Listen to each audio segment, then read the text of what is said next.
Hello and welcome to Sorry Went Viral, all about the stories that are setting social media alight and the people behind the popular posts. I'm Tim. And I'm Hannah, and as ever, we kick off with what's gone viral over the last week or so. And as many people around the world, rugby fans in particular, or sports fans in general, will know, the Rugby World Cup is still taking place in France at the moment. Thousands and thousands of fans from all over the world, particularly those with easy access to France, have been heading over there basically to support their team and generally get on the lash. Why wouldn't you, eh? And so this first story was absolutely brilliant. So this was, I think it was an interview on Talk Sport, basically a vox pop with a Scottish rugby fan, and we can discuss it afterwards. But have a listen to what he had to say and his experience. Like, if Scotland fans win, lose or draw, I'm getting pished. Win, lose or draw, I'm getting bluttered. Biggie. So that's the advice for any Scotland fan annoyed about the World Cup draw. We don't care if we win, lose or draw. What the hell do we care? Because we only know there's going to be a show and the bonnie Scotland will be there. I think it's fair to say he's been enjoying himself in France.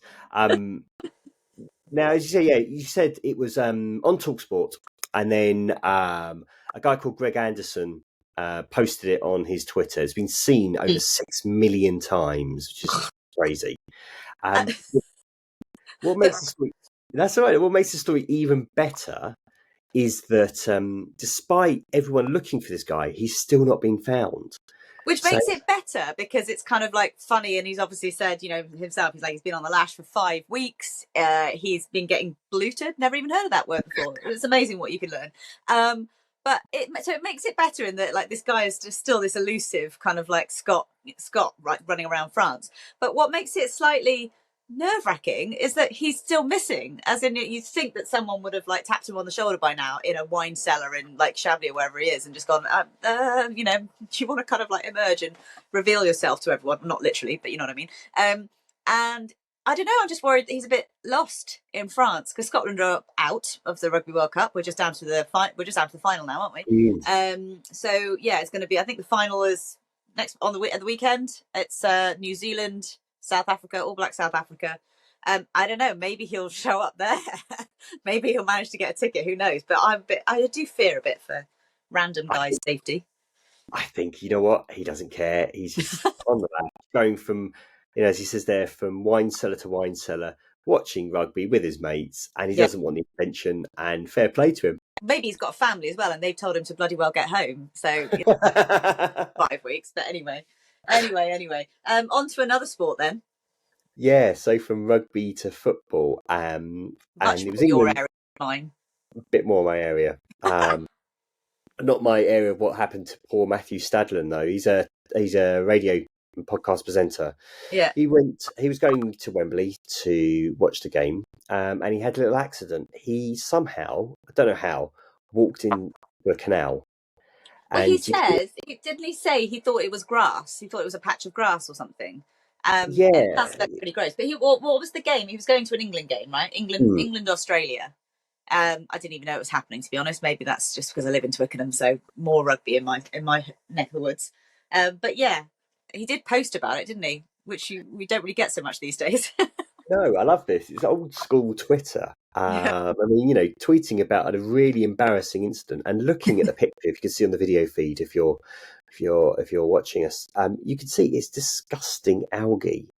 And what makes it worse? So this video actually, that post was seen 2 million times, and of course, Twitter being Twitter, people saying proof for it didn't happen. So he posted a picture of himself covered in God knows what. Makes it even worse. But he didn't stop. He didn't stop there, though. He then he carried on going to the game instead of like going home and maybe having a wash. He went to the game and then posted a picture. I think of his. Hopefully you can see it now, of his view from his seats, and just said, like a bit cold and a bit smelly. He did say he did buy an England shirt to change into, but still, I mean, God, just being sat in the cold with your trousers covered in algae and God knows what for 2 hours watching I think it was a 1-0 game, pretty boring. Oh, right. Fun. But I love it, just documenting, accidents and things that are happening. And presumably 2 million views on that post, original post at least, and that's I don't know, presumably quite a few more followers than he's got. Yeah, so it did properly go viral. So maybe he's held back from kind of like following up on the story now. Let's hope he's had a wash since then, Matthew. Come on, let us know. Come on the show sometime. Next up, I love this story. So obviously we've seen there's quite a few content creators who are twins, but yeah, what really makes this for me is there's a facial reaction. So the two twins, a pair of twins, Ali and Amelie. I think they're from Canada. Trying to work out. They talk about Tim Hortons, and some of their posts are in French. So put two and two together. So they played a prank on one of their boyfriends. Let's show you it. Meditate, let your soul gravitate to the love, y'all. Killing people, dying, children hurt, and you hear them crying. When you practice what you... So, absolutely brilliant. We don't know if this was poor Ali or Amelie's boyfriend here, but he seems completely none the wiser. And as you say, it's the facial expressions, the look on their faces of like, how long can they keep this going for? I think it was like, for the last 15 minutes. My sister's been sitting in pretending she's me. But 26 million times this has been seen on TikTok. And what I think is equally sort of amazing about it is that it's only 9 seconds or something like that, less than 10 seconds, the actual clip. And as you say, this isn't the first time that, it's not that much of a novelty act, the kind of like the idea of identical twins playing pranks on people. But it as you say, it's so fun and funny in its simplicity, and I love it, and I think they've done really well with it. So yeah, 26 million times. Poor guy as well. I did watch it more than once because, as you said, fake that reaction. The guy looking completely innocuous, and the sister just looking back, going, "Oh my god, what have we done?" Brilliant. Right, so we're moving on now to this is a food vlog. This is a lovely story, really. So Luke Foods is a real name, Luke Collins. We think he's from Kentucky. So it's very kind of like this lovely young guy who does like food reviews and stuff like that on TikTok. And he got he's got nearly 500,000 followers anyway. But he went viral for trying Indian food for the first time.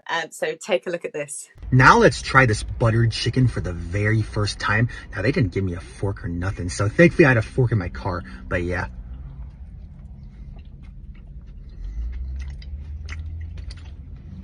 Holy crap! This might be the best thing I've ever tasted in my life. Okay, let me chill out. This chicken is it's like liquid. It just melts in your mouth, okay? I like how the guy who posted this on Twitter, where it went really viral, a guy called Diabolical Spuds, calls it so wholesome. Yeah. And it kind of is. His meal, I think it was onion bhaji, butter chicken, and naan, garlic naan. Pretty basic.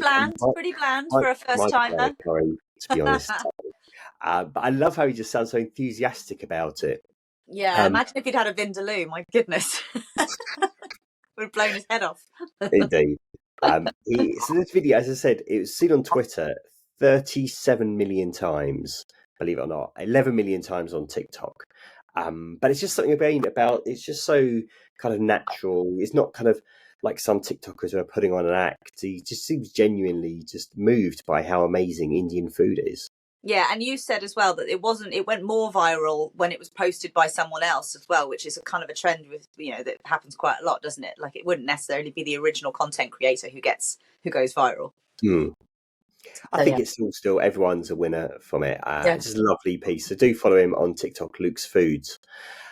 Next, believe it or not, it's coming up to a lot of people now realizing they've spent a decade on YouTube creating content, and this one content creator called Molly Thompson has done a video on behalf of YouTube just reflecting back on her decade, and just take a look about what she said about how it's changed her life. But I felt like I just didn't really know what I was doing. I didn't really know what I enjoyed. But I had this passion to just create videos for myself to be able to watch back one day. But let me tell you, when you're 14 and you start a YouTube channel at school, it doesn't always go down too well with other people. What I've been thinking about a lot over the last year is just how grateful I am that past Molly stuck that out, because it led me here, living in Melbourne with my boyfriend, purely off the back of this YouTube channel. There's nothing else. There is no other factor that has come into play. Everything that I have done in my life since leaving school, I've been able to do because of YouTube. So yeah, Molly was just 13 when she started posting videos on YouTube.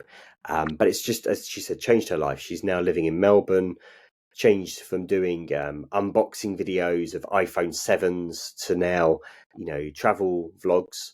But, she talks about how difficult it is. And it must have been really difficult at school, both from a jealousy point of view, but also sometimes a bit of gentle mocking from friends.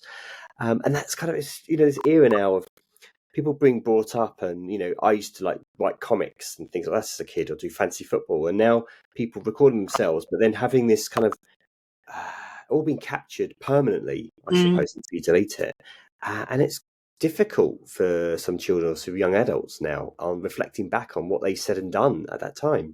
Yeah, I mean, she's only 23, I guess now. If she started when she was 13. So yeah, I mean, as you say, well done YouTube in a way for allowing what is a very honest ad as well, marking 10 years, because she talks, as you say, about the highs and the lows of it all. But she's got a nice life, we hope, now, but her life very much under a spotlight, self-imposed, but a spotlight, which is what so many kids these days, young people these days, either choose to have or just have because of the glare of social media in general. So very interesting, and happy birthday, I suppose, to YouTube. What do we say? Happy birthday, let's go with that. This story I absolutely love. I don't know if it's whether because I used to do work in education, but also it's just, as we talked before, it's about cute kids in video doing lovely things. But it's actually the teacher who's responsible for it all.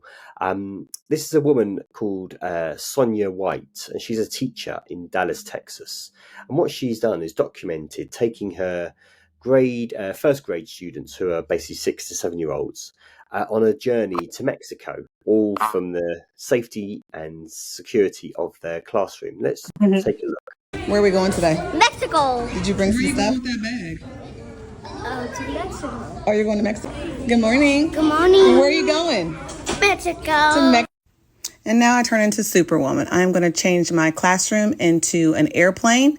I found a video on YouTube that they're going to watch to make us feel like we're in the air. They have passports, they have boarding passes, and of course we are flying Southwest Airlines. I'm going to give each young adult their passport and their airline ticket because no mommies are allowed to go. And I'm going to match their little passports up to their faces to make sure they are who they say they are. So now I'm a TSA agent. They are going to board the aircraft and get ready for takeoff. 40 million views for this on Twitter, and the actual full-length video, I mean, you should go and check it out, is a bit longer than what we've been able to show. But essentially she does from kind of like, they have to pack a bag beforehand to get ready for their trip. So they came into school with their bags packed. They're all issued with boarding passes and passports as well. Then they get onto the plane, and she sort of set up this kind of like, all the chairs lined up with I think she found lots of videos on YouTube as well of like a plane taking off and landing, and then she goes and acts as a kind of like crew, air hostess who's kind of like going up and down and giving them snacks as well whilst they're on the plane. And some of the kids are kind of shaking, so it's like a bit of a rough landing. It was just so immersive and so wonderful for them. And then I think they also get like cash or something like that, like money and like pesos to actually go and like buy things when they're there from the gift shop when they arrive in Mexico. And then some of the parents had then, I don't know if they're of Mexican origin, but they had like prepared a load of Mexican food as well for their lunch as well. So I mean, just what an incredibly kind of like wonderful thing. Like, and so many people have commented on this. As I said, 40 million views on Twitter. But a wonderful thing that those kids will never, ever forget. You always remember maybe one teacher in particular. And I think Sonia's going to be right up there with Teacher of the Year award for sure. And also it's all about bringing awareness. It's Hispanic Heritage Month. So she's sort of done it with that sort of theme in mind as well. And it just sort of, the mind boggles when you think of all the other things that could be done you know, in our classrooms as well, all across the world, not just in America. I mean, our teachers are so under pressure, underpaid, you know, overworked, all the rest of it at the moment. But she's clearly having a ball, and the kids are clearly loving it as well. So yeah, well done her, and I'm sure she'll get recognised for all of her efforts. Yeah, as you said, I think she is already, just seeing the amount of views both on Twitter and TikTok for her work. As you said, the attention to detail and the effort's gone into it. What I think is great as well is, you know, I think we kind of assume that every kid's been on a plane and a flight to somewhere, but actually that may be the case, but also the responsibility they have to have their passports and their boarding passes, maybe a bit more responsibility than they've been used to on, say, family holidays when in the plane. I think that's just great experience for them, and really great way of learning as well about the cultural heritage. It's a lovely video. And we're hoping we're going to try and, if we can, speak to Sonia. Sonia, if you're watching or listening, then we would love to talk to you about this, because this isn't the first foray that she's had into using kind of her TikTok and social media in general to kind of document things. Presumably you have to get a hell of a lot of consent forms signed from parents as well to feature stuff that's going on in the classroom. But yeah, it's really lovely to see someone who's so dedicated to their profession, their vocation, and then sharing it with everyone else. So we would love to hear and speak to Sonia if we can down the line. And finally, it's time for the timeline cleanser, and this again doesn't let you down. This is a great story that was spotted on Reddit, that's gone really crazy on Reddit. This is under a thread called Reddit thread called "Humans Being Bros." Great name. And we don't know much about this video, but it seems to be of a neighbour filming on a neighbour's doorbell cam, just of another neighbour coming over and bringing some food. Let's show you the footage. Hey, here's a little treat for you. All right, on. You just make them, or just made them yesterday. All right, on. Just got them out of the smoker today. Cool. Yeah, by God, it's got a little cheese to it. Cook one up when you're watching football. That's my homemade. Going up right now. I haven't eaten supper yet. I cleaned my entryway out. It was a disaster. Yeah. If you haven't had supper, well, that'd be a treat for you. You know, I just made them Sunday, and I've got them smoked today, and you're going to get some. I got some sticks over in the freezer for you, and some summerside too, buddy. Cool. Cook up a few of them for you and the boy, and have a nice meal. Appreciate it. And you know, I got about 100 pounds in the car, so let me know when them are gone. I'll fix you some more. Thank you. I want to tell you thank you for being such a beautiful neighbor. No God bless you. So this post, as you say, on Reddit is entitled, I don't know what his house is worth, but living next to this wonderful dude is priceless. I can't quite work out from the video what exactly the food is, but anyway, it's obviously like gratefully appreciated and received. And what just, really nice, generous guy. You know, there's so much crap and bad in the world at the moment that we all know about. And so when you see good, you should sort of shout about it from the rooftops, I think. And it's just a very understated, kind thing to do. Indeed. And it's a lovely way to finish this week's show. Thank you for watching or for listening. We'll be back next week. Again, we'll be posting the clips, the highlights of the show on social media platforms with the links to the content creators, so you can check out the rest of their work. And we'll see you next week. Thanks. Bye. Bye.